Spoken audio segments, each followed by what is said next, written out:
Good evening, ladies and gentlemen, brothers and sisters. This is Reggie Hebert, and you're now tuned in to Torah Seekers. Torah being the righteous instructions of our Father in heaven, given to mankind through his servant, Prophet Moshe, or Moses. First 5 books of the Scriptures, but also we like to consider the entire Holy Bible an embodiment of Torah.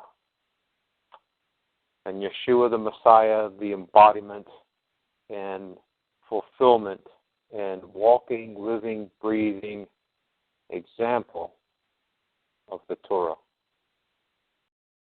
Thank you if you're listening to this via recording, or anyone who may be tuning in while we're recording this. God bless you and thank you for tuning in. I ask that you all just join me. We get this started off tonight in prayer. Father, thank you so much for your Son, Yeshua, Yehoshua, your salvation extended to us. I ask you, Father, that you will just search our hearts and pluck out anything that doesn't belong, and purify us and continue to make us more like you. I ask for clean hands and pure hearts for all of your people. Father, as said before, I can't do this without you. I'm nothing without you. I pray, Father, by your grace and your mercy alone, not because I've done anything special, not because I've practiced or I'm well-versed or speak well or have a sharp mind or anything, any merit that I can drum up on my own. Not because I follow your Torah or don't follow it, or because I'm upright in ways that many aren't, or whatever I could imagine I am. I know I'm nothing. Even my best day, I'm nothing. And so, Father, I just ask that you will use this time and use this recording to touch anyone who listens to the beauty of your scriptures, of your Torah, to the beauty of your truth, and the way that you've made all things beautiful. Show us the richness of your truth. In the name of your Son, I ask that you will have mercy on us, have mercy on our nation, have mercy on America, and just, Father, just draw whoever will come to yourself. Draw us to yourself and save us. Anyone who would come, have mercy. In the name of Yeshua. Amen. I'm recording this tonight on the eve following a ruling by the Supreme Court of the United States, stating that all 50 states must now recognize that marriage can take place between any two consenting adults, regardless of gender. I'm sure that doesn't apply to cousins or anything like that, but it does cross over into the homosexual lifestyle and treats anyone of the same gender as equally married as a male and female married couple.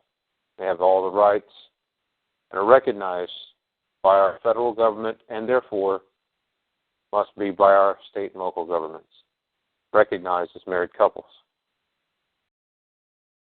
Now, I didn't want to use this time to comment or debate on why it's right or wrong, Many of you listening may already know why that is, may already have a very strong opinion to one way or another. But it seems like we live in the information age. And it seems like the information that we have floating around via the World Wide Web or whatever it may be, television, whatever it is, we have multiple sources for information, and it has helped in a lot of ways, but in a lot of ways it has caused harm. And it seems like many within the community of faith, and when I say faith, I mean those who claim that they follow Christ, Messiah, Yeshua, Jesus, as many call them, many who say that Christians or Jews or Messianic Jews do not seem to have a firm grip or a solid stance on this issue. They believe that the scriptures are vague and unclear. So I figured that in this time, like right now, during this time where we're in the wake of such a huge ruling, positive and uplifting and encouraging clarity is very much needed. Clarity on what the scriptures say, not about homosexuality, but on marriage. What is marriage? How did God design marriage? I had the blessing and the honor to officiate a ceremony for the first time earlier this year. And upon the officiation of the ceremony, I was able to share something that I'd never shared before, but that God had shown me as I studied Bereshit, or as we call it, Genesis. Something he showed me that I'd never heard anyone, no preacher, no teacher, no rabbi, no one ever talk about. And many people may have different opinions as to what the scriptures say or different theological views. That's perfectly okay. But what I'm going to do right now is I want to pull out the book of Bereshit, the book of Genesis. I want to examine a couple chapters here, a couple of groups of scriptures, and take a look at what the scripture at face value is saying, without bringing in to play the traditional commentaries that we've used throughout the years of people trying to make these scriptures justifiable with the belief systems that they already have. Let's set aside for a moment our preconceived ideas of what these scriptures are normally taken to say, and let's just look at them for what they are, and let's see what unfolds in front of our eyes. Let's see what kind of beauty is hidden in the Torah, in this section of the Torah of God's Word. So, let's take a look at Bereshit, Genesis chapter 1. If we look at verses 26 through 28, we see something during the creation account.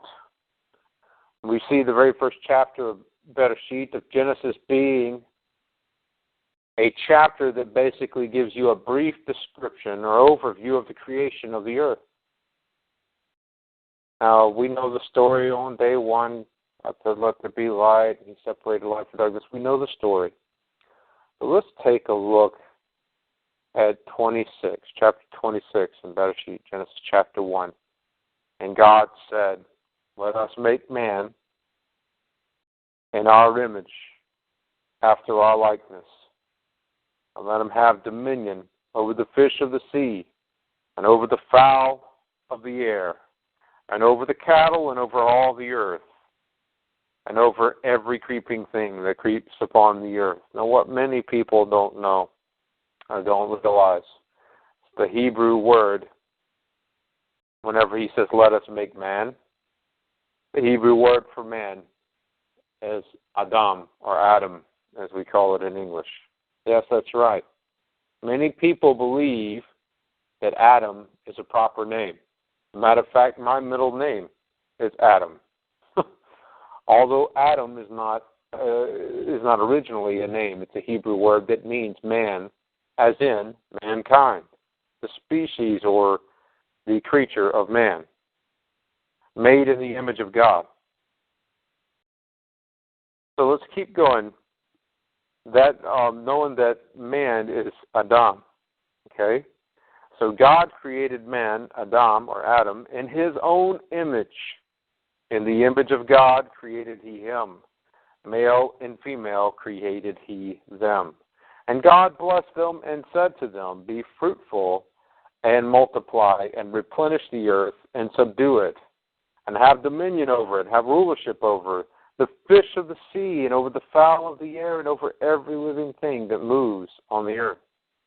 Notice something here, that when God created man, God created Adam or Adam in his own image. In the image of God created he him. But look at this, male and female created he them. You see? You see there? Take a look at that if you have your scriptures open in front of you.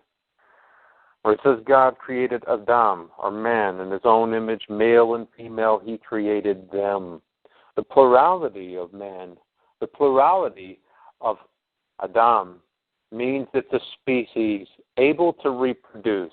As we have seen earlier in chapter 1, we see that all of the creatures that God made, he spoke into existence. He created them male and female simultaneously.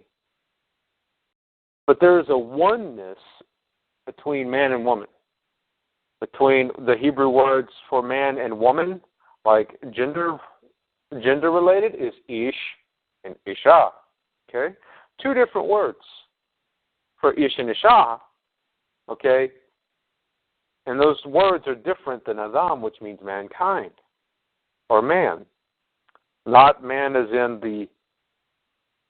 the male version, but mankind as the species. So, chapter 2, if we look at it, and I've told many people about this throughout the years, it's pretty cool. It's really exciting, and it's really funny is that in the past I've gotten really passionate about this and get really excited, really jittery about it like a child sometimes, and I'll rush through it. Tonight, I think it's good to kind of take it a little slow and take a good close look at this, because chapter 2 of Genesis, we see it kind of goes, and it almost tells the same story again. I remember always reading that and always looking at it saying, well, why are they saying the same thing over again in chapter 2? But if you take a look at chapter 2 is actually, okay, you had first chapter 1 was like a really quick shoot, a really brief overview over creation of everything we know. But then chapter 2 slows down, backs up, and puts a magnifying glass on the creation of man. And really slows down and says, okay, now we gave you that brief overview. And we saw that on the sixth day, God created man. Remember, that's mankind, male and female, he created them on the sixth day. But let's take a look at chapter 2 and what chapter 2 says. It says, these are the generations. Whenever you use the word generations, the Hebrew word means, it could mean generations like descendants, like family, or it could mean history, like a timeline, chronological order. This is the way it happened. In this case, it is obviously not talking about offspring. It's talking about, we'll see, these are the generations of the heavens and the earth when they were created. So this is the history. This is how it happened. When they were created in the day that Jehovah God made the earth and heavens and every plant in the field. Listen to this. Before it was in the earth. Before what was in the earth? And every plant of the field before it was in the earth. Okay? No plants in the field yet. And you'll go back to chapter 1 and you'll see in the timeline what had been created before up until that point. There was no plant in the field and every herb of the field before it grew. All right? So here we are in the timeline. It's given a timeline, a history, if you will. And it says, for Jehovah God had not caused it to rain on the earth, and there was no man to till the ground. So why put plants and herbs on the ground if there's no man to till the ground and no man to keep it? You see the logic it's presenting there? No man to keep it, so why would we put vegetation and plants there? But there went up a mist. That Hebrew word for mist is like vapor or a fog. And it went up from the earth and watered the whole face of the ground.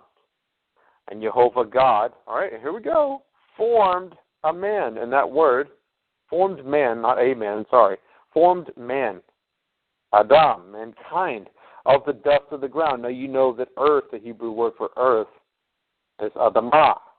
So Adam means of the earth. We see that he was taken from the dust of the ground, and he breathed. He formed a man. I mean, we like to say that like he's the potter with the clay. He took the clay and formed a man, and then breathed into his nostrils the breath of life.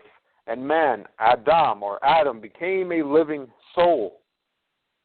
All right. Now we're going down in the chronological order again. The generations of the creating of the heavens and the earth. A beautiful story here.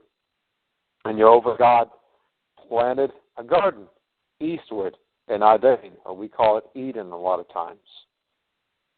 Now, again, he made man before there was any plants, before there was any herbs, because there was no man to till the ground. Made man, he became a living soul. Then Jehovah God planted a garden eastward in Eden, or Eden. And there he put the man whom he had formed. Okay? Took the man and put him in that garden.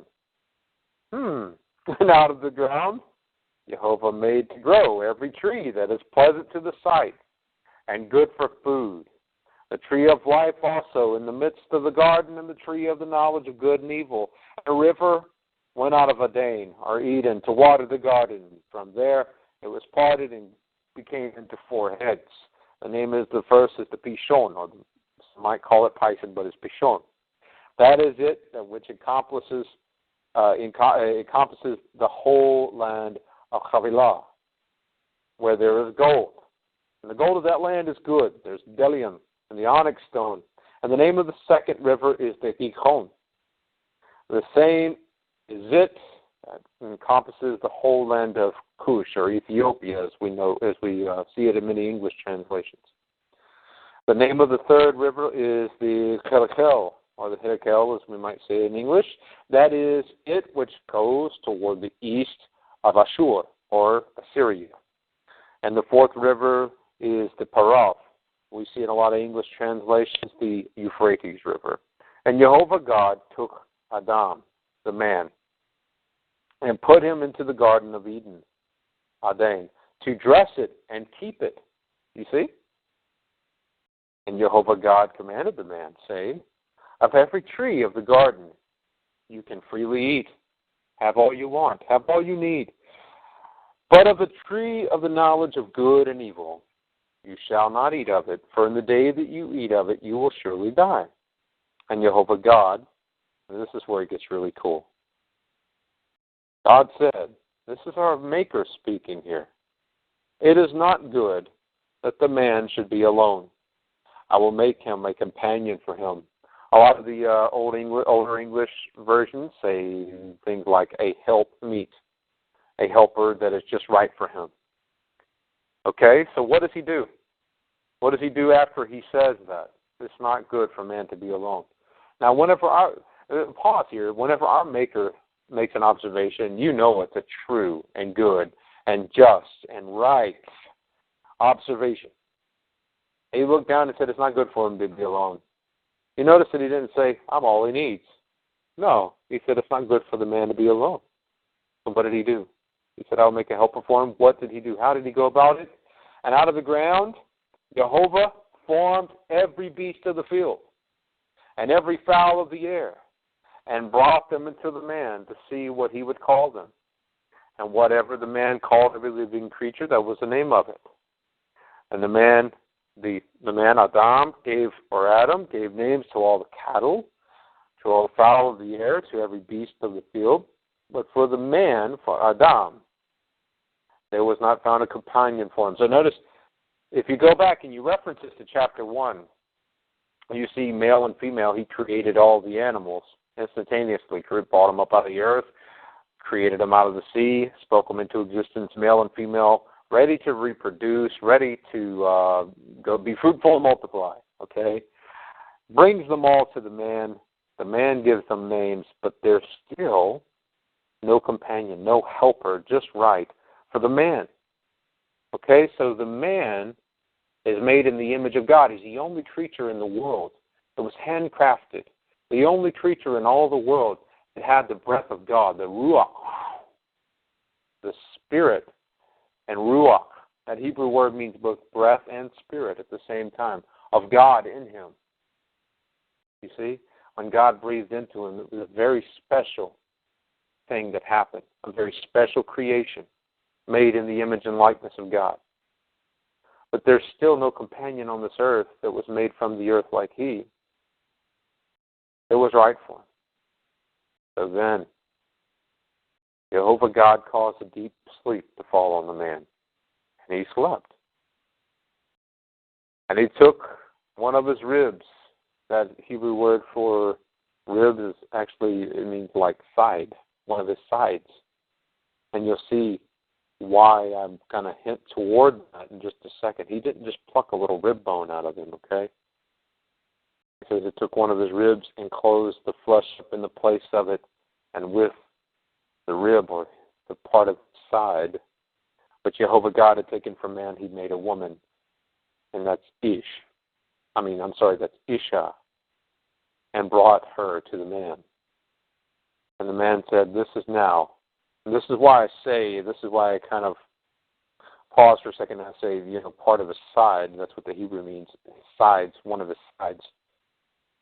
Because he says, this is now bone of my bones and flesh of my flesh. He didn't just say she's bone of my bones. There was some flesh there too. However God did it, he's creator. He can do whatever he wants. But he took the DNA from the first man that was created of the earth, that was made in his image, and made a woman out of a part of him. She shall be called Ish, because she was Isha, because she was taken out of Ish. She was taken out of man. She shall be called woman because she was taken out of man. Now, here is Moses' writing here into the story. Again, people of faith, people who believe in the Holy Scriptures, whether you call yourselves Christians, whether you call yourselves Jews, whether you call yourselves Messianics, whatever you call yourselves, Torah observant, take a look at this. What holds us together? What is the basis of our faith? The Holy Scriptures. And what are we if we say they're irrelevant? What are we if we say we don't hold to them? Look at this next section here. Therefore, a man will leave his father and mother and shall cleave, that means be joined to, his wife. Wife. A man and wife. And they shall become one flesh. One flesh, by extension in Hebrew, means one person, one body. You see? Why are we so empty in life until we find our mate, until we find, for men, until we find the woman, for the woman until we find the man? Because whenever God made Adam, whenever God made mankind, he took the man and separated woman from him and then brought her back. So whenever we're born into the world, we're usually the natural way of things, from the creation of the world, okay? From the creation of the world. It didn't happen later. Religion didn't like this. This is in the foundation of the very world we live from the time we first opened our eyes, took our first breath. This is the order that God established. He took the woman out of the man so that the woman must come back to him. And so now we come to one another. We are joined together with our wife, or if you're a female, with your husband, and we become one flesh. That is God's order. And I just read from Bereshit, or Genesis, chapter 2, verses 4 through 24. Now, if we look a little further, and this will kind of further what I'm saying here, but if we look a little further into Bereshit, into Genesis, chapter 5, verses 2 through 4, we see a similar opening as we do in chapter 2, but with a little bit of a twist. Okay, so it goes like this. You look at chapter 5, verse 2. This is the book of the generations. Okay, now in this form, we're going to see that it means actually family, not the history. Because it says in the generations of man, of Adam, and the day he created man, in the likeness of God he made him, male and female he created them and blessed them, and called their name Adam, or Adam, which means man. Called their name man, in the day that they were created. You see? You see? So, although on the sixth day, the first chapter of Genesis says that God created man on that sixth day, you see what it's saying here? Actually, man's creation took place. I'm talking about the male, the man himself, without helper, just right for him. Took place earlier in the creation story, before there were plants and herbs, before there were birds in the air and fish in the sea and cattle, before all that. But you see, mankind wasn't considered by God to be complete until the sixth day. That's why it's noted in chapter 1 of Genesis that they were created, that mankind was complete, male and female, and able to be fruitful and multiply all over the face of the earth until the sixth day. You see, it's a beautiful story. It's a love story that God wrote and knitted into the fabric work of his creation story here. You see? Male and female God created. Why is marriage necessary? Why would Yeshua say that you don't know what you got later in the Gospels whenever they're coming to Yeshua and questioning him and trying to trap him with a question about someone who married someone, a lady who married a man, and then of course he died, and he had 6 brothers, and they end up all marrying the same widow to relieve her, and they all end up dying in order of course. And then they say, well, I mean, if according to what you're teaching, who's going to be her husband in the resurrection? He's like, you guys don't know what you're talking about. There'll be no need for marriage in the resurrection. No one will be married, given a marriage. Why would he say that? Because of what marriage is and the whole purpose and necessity of marriage in this world. Be fruitful and multiply. I'm sorry to tell you, brothers and sisters, well, I'm not sorry, but I am. It is kind of bereaving a little bit to have to burst people's bubbles and tell them, do you not realize that a man and a man cannot be fruitful and multiply, or a woman and a woman cannot be fruitful and multiply? It goes against the very fabric work of nature. Now, again, this time is not to establish an argument, but simply to call marriage what it is. If you claim to follow this blessed book, to follow after the God that these scriptures write about, to have his spirit, his ruach inside of you, then here it is. Here it is written in the blessed word of God. And it's really, really fantastic. I love it. So from Genesis Bereshit 5, 2 through 4, what do we see? We can see 2 insights in particular. That mankind, Adam, is only complete with both man and woman. Complete. One person, a species that can continue to exist. You see? No exceptions there. And the second one is the oneness of the man and the woman, so one that they share one name, Adam. Henceforth, like in marriage, you notice how we share the same last name. Man and woman becomes one, and most of the time, the woman takes on the same last name as the man. So let's tie it all together, shall we? Let's tie it all together in lieu of current events.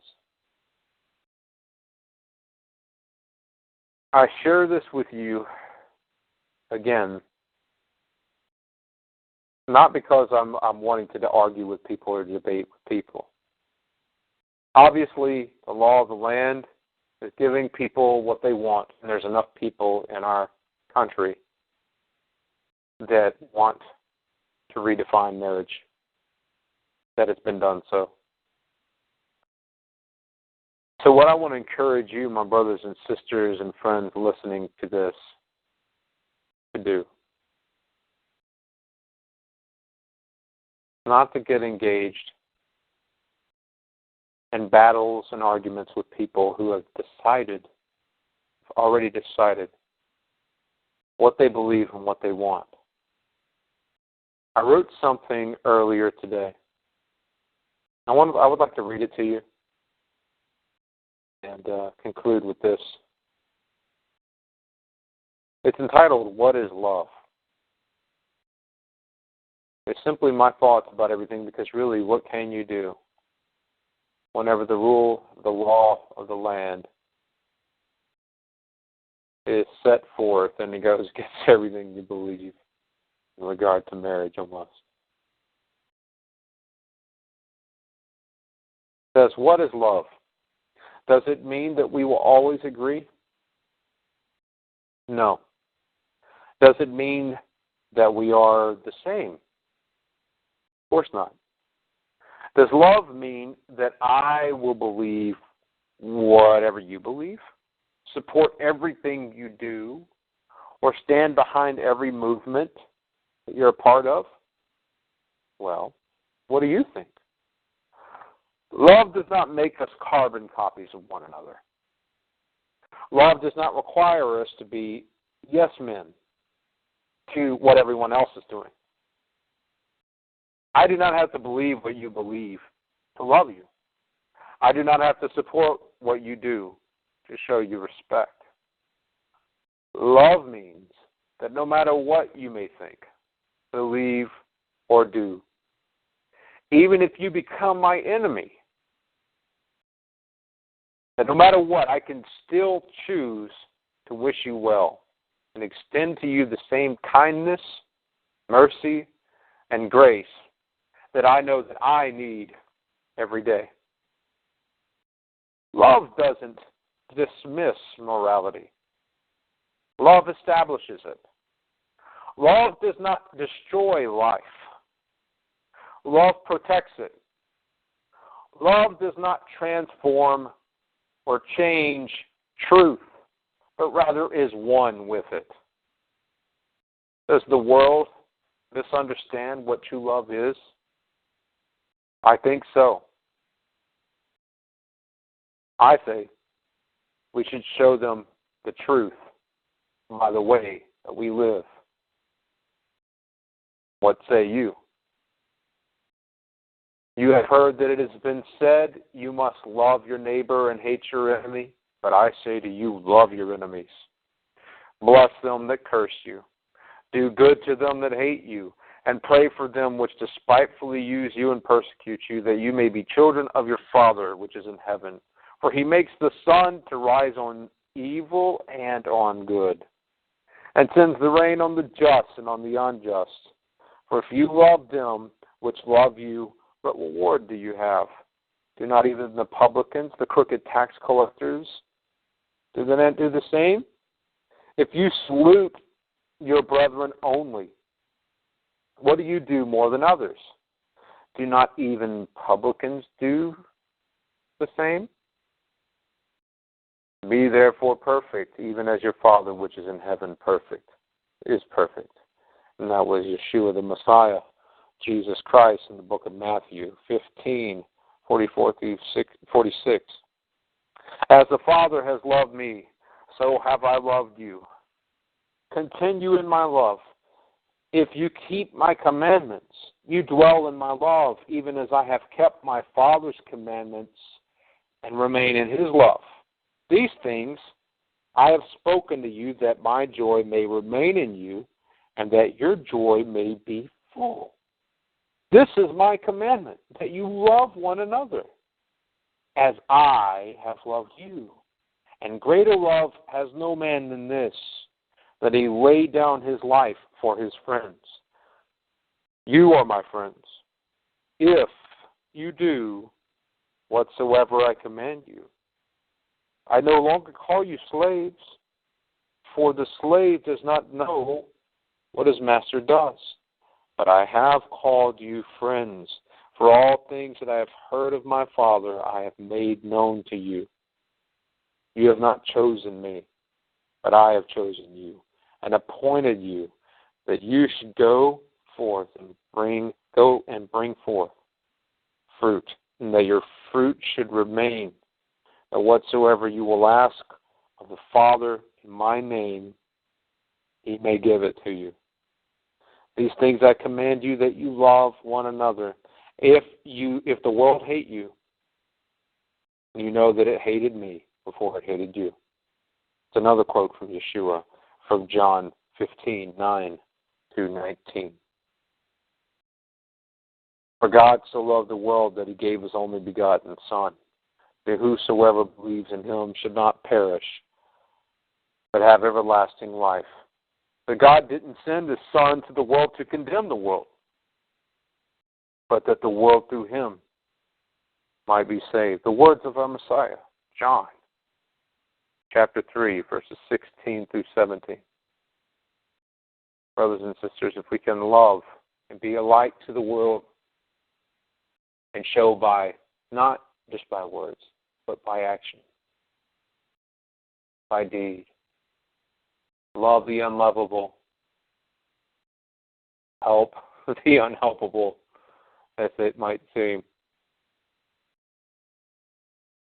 pour ourselves all out like a drink offering to the world on behalf of our Maker, and show the love of Christ. And whosoever will come, and they'll be drawn by the power of the Spirit, not by our hatred. Love has done much more and accomplished much more for the kingdom of heaven than hatred ever has. We hate what is evil, but we don't hate the people. Whenever I think about 7 billion people in the world, there's a lot of people out there that, just like me, need a chance and deserve as much of a chance as I do. You say, well, I didn't deserve a chance. Exactly. But God declared that I did. Whenever he sent his Son to save the world, the whole world, will everyone be saved? Will everyone turn to him? You and I both know that not everyone does, but that's not for me to decide. You see, that's not for you to decide. Freely given, freely give. To whom much is given, much is required. And may Jehovah bless you and keep you. May Jehovah make his face to shine on you and be gracious unto you. May Jehovah lift up his countenance upon you and give you peace. In the name of Yeshua, the Prince of Peace. Amen.